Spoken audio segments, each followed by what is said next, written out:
Hey, I hope you're having a great day on purpose. We're getting ready to, of course, we're in the holiday season, right? I just keep talking. I just want to make sure is your mic working. Just make sure it's on. Okay, Yeah. there we go. Okay. And so, yeah, this lets you know how professional behind the scenes we are. I Don't do check have to each give other. kudos to the guys and the ones who work so hard behind the scene, and Jacqueline who does all the um, like making them ready to go out, and Ron and David who work so hard. They really do. And then I just get to show up and be glorious person that I am and prepare all the foods. But really, it's actually a lot of work just trying to get all the ingredients to make sure I have everything and come because, as some of y'all will notice today, that I didn't bring a rolling pin because I'm so good at remembering Well, all you're like this stuff. MacGyver. You adapt. You Yes. overcome. So I will find a way to make it happen if I have to. That's for sure. And so even just that, before we go into this, I will make a mention that we're going to talk about today just breathe and how His mercies are renewed every morning, and so and giving ourselves grace, right? So when I do things like don't remember a rolling pin, listen, back in the day, we didn't even hardly use a rolling pin. I don't even know if we even had one at home. Now, my grandmother had one, but I don't remember. My mom probably had one, but with 6 kids running around the house, it would probably just easier. Right. She would grab one of those old mayonnaise jars or, which we used to drink out of those.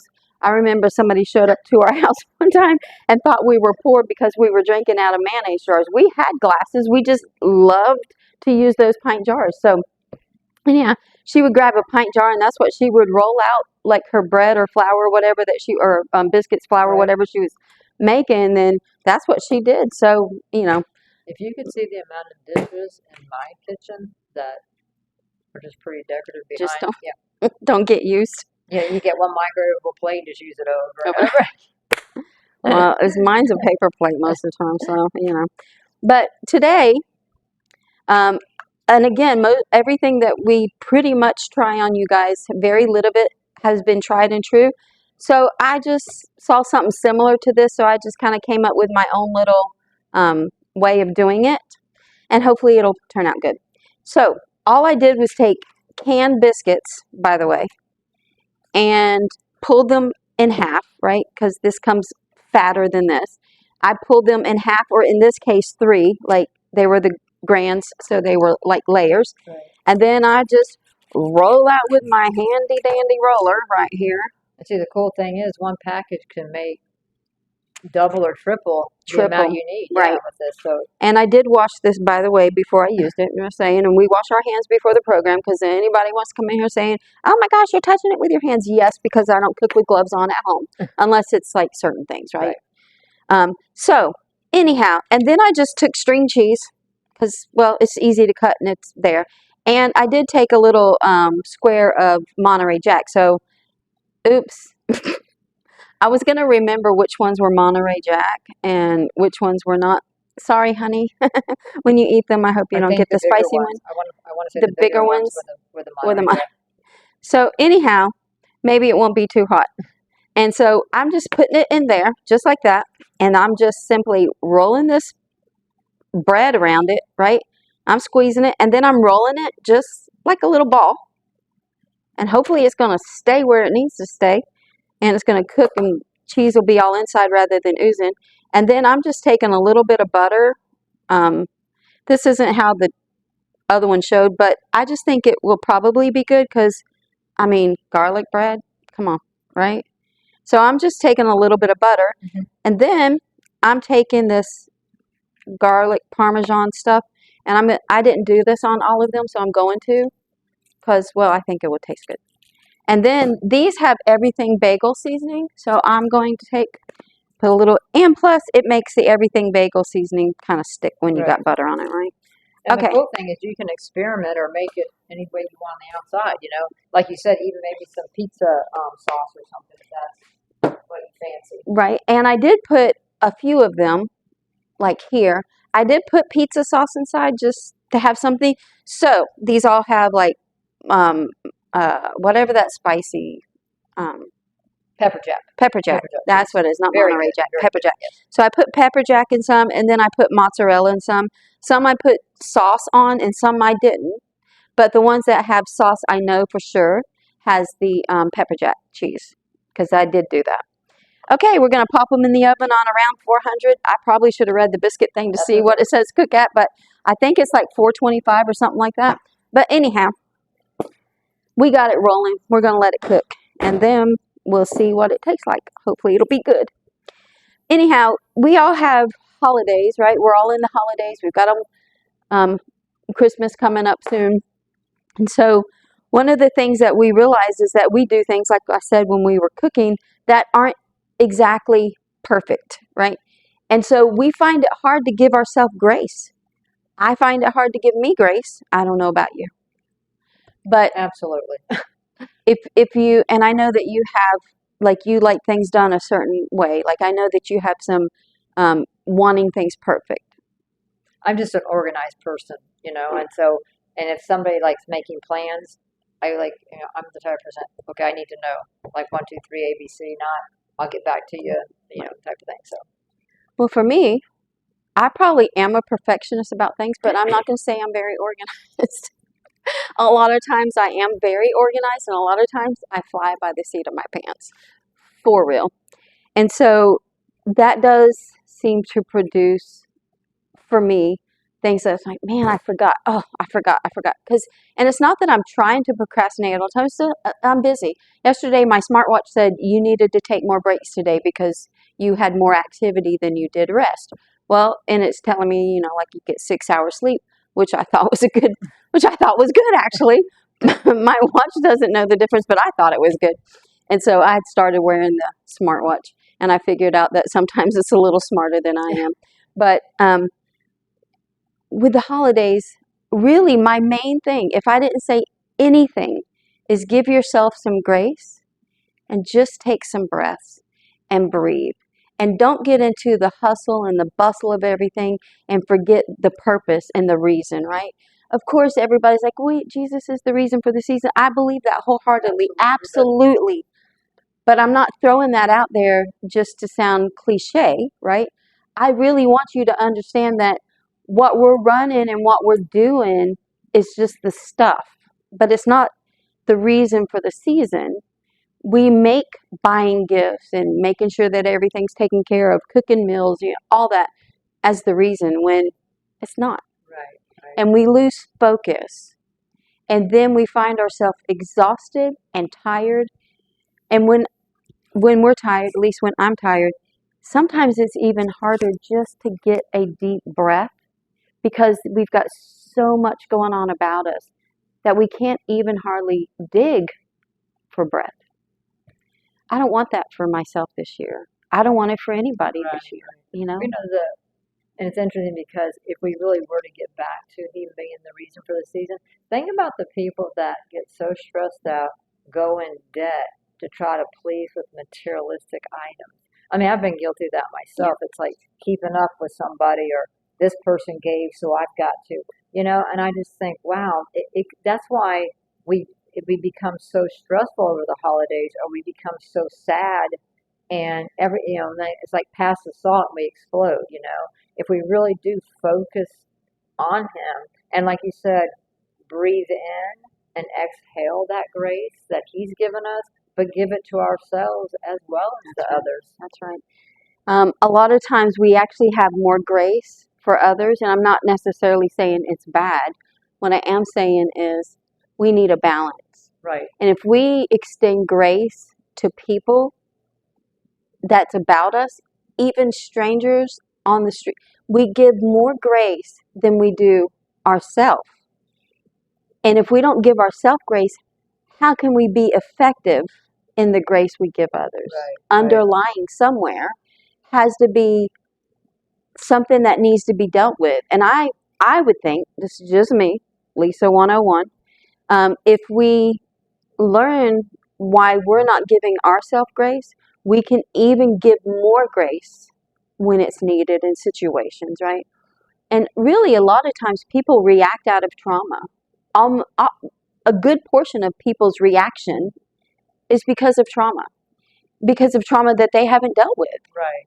And if we realize that if we deal with trauma, then we're better people.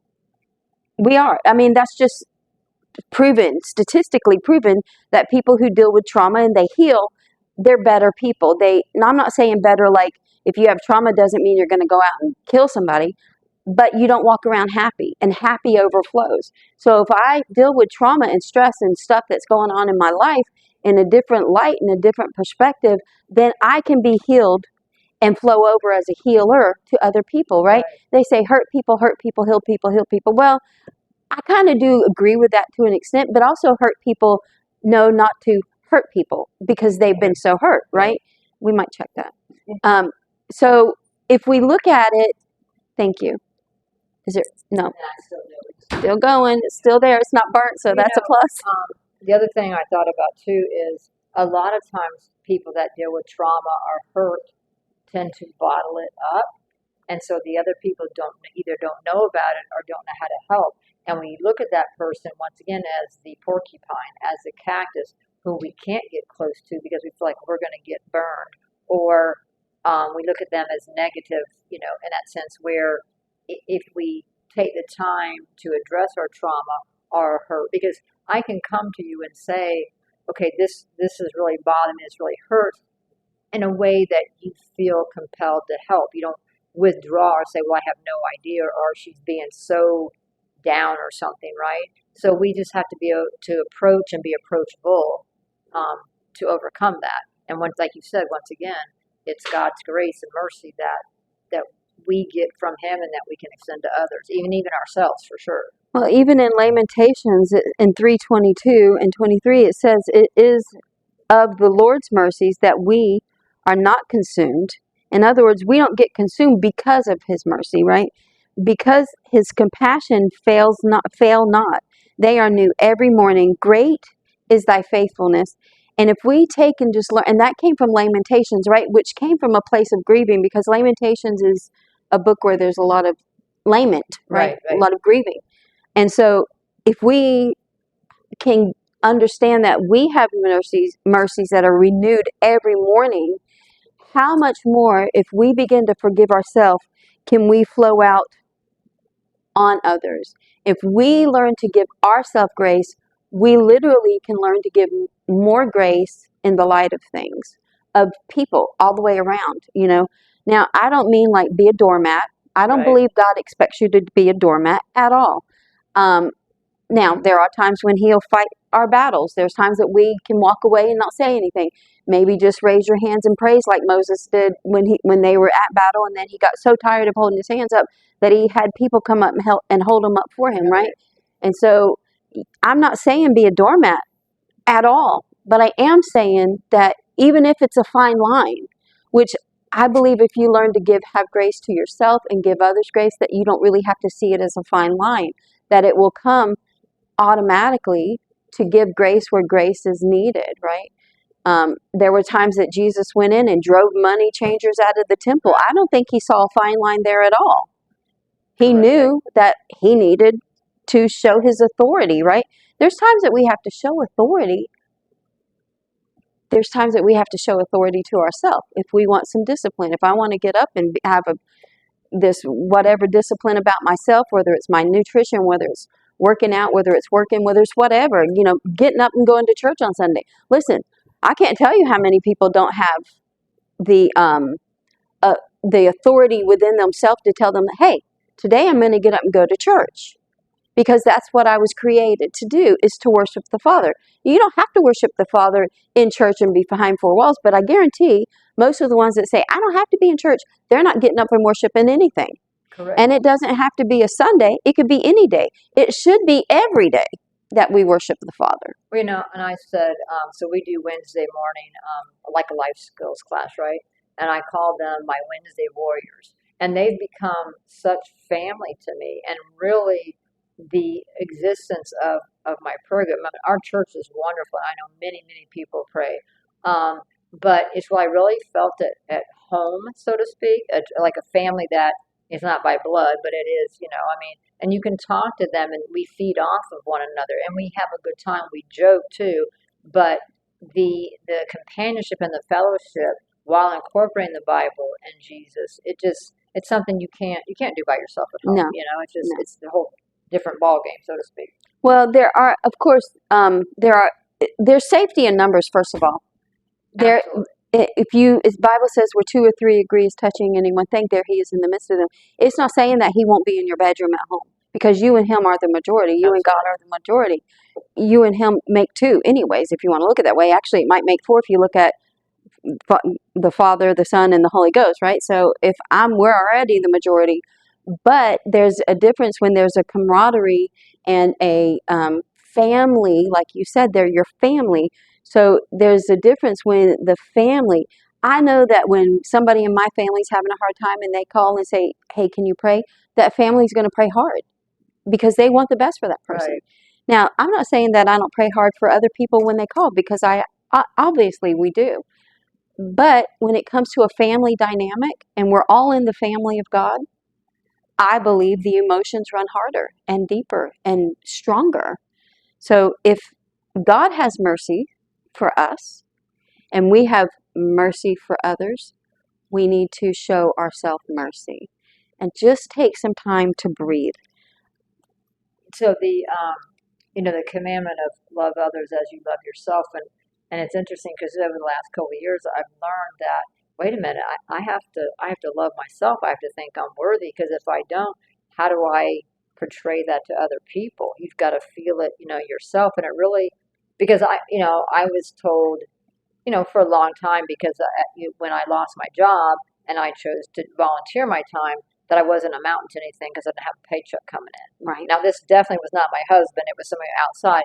But it took those words to make me realize, wait a minute, you can't tell me that.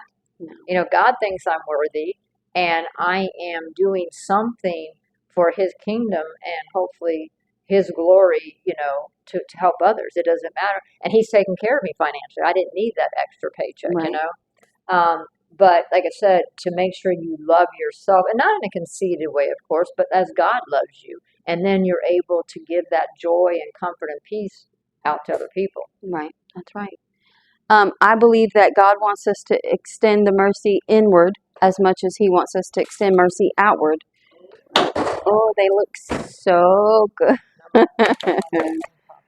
Oh, man, they look so yummy. But the same compassion that God gives us, He wants us to extend inward. You're good. You're good. Technical difficulties. I'm sure you guys, if you ever make the podcast, you'll understand. Trust me, I promise. But if we inhale mercy and grace, we will exhale mercy and grace. If we exhale mercy and grace, we should inhale mercy and grace. And what we breathe in is what we breathe out, right? If I breathe in oxygen and I'm breathing out, I'm living on the breath that I have. So, and think breathe. about it, especially when we're with trauma, we're hurt. What's the first thing they do? Breathe in, breathe out, and think about the healing of that, the calming. Breath. Your heart rate goes down, your blood pressure goes down, and then, like I said, once you feel a goodness or an ease inside, you're able to give so much more out. But Yes. you've got to accept what He says you are first. Yes. And I think that even the word accept is different than the word believe. I can accept somebody coming in and saying something to me or telling me, "Oh, you're great, you're awesome, I really love you." But do I believe that? And that's very hard to do. That's right. So if we put Him first, we will. That's Because right. I always felt so inferior, Right. And I thought, wait a minute. Once again, I am feeling. Right. But if I am as God, then I can't. That's right. Well, I'm going to throw some butter on this so that the ones These around look here like might the want. most They amazing look little so pretzel bites. awesome. They really my do. goodness. And so I just mixed some butter and some Parmesan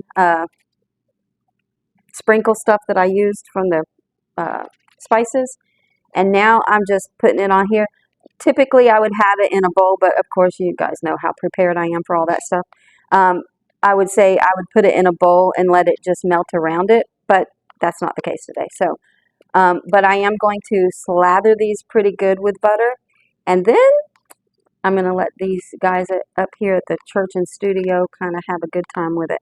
But I hope you have a great day on purpose. I hope that your holidays are going well, and take some time to just breathe and enjoy the reason for the season. Have a good day. Oh, look.